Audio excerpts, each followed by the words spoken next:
Introducing NextGen's Charpy and Izod notch verification projector system.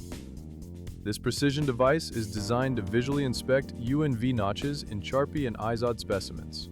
It works by projecting the notch profile onto a reference screen, allowing for reliable comparison against certified templates. The system is fully compliant with the latest industry standards. To begin, place your specimen securely onto the specimen stage. Next, adjust the stage height until the horizontal reference line touches the bottom edge of the specimen's profile. Use the adjustment handle to move the image left, right, up, or down until the notch aligns with the reference overlay on the screen.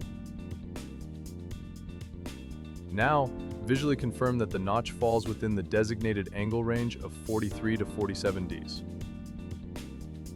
To measure the depth of the notch, begin by pressing the 0 button to reset the digital readout. Then, carefully move the adjustment handle until the tip of the notch aligns with the horizontal reference line on the screen.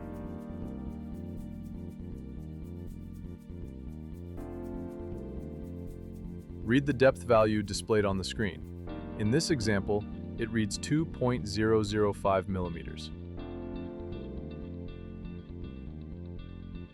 Finally, readjust the stage height to return to the proper clearance position.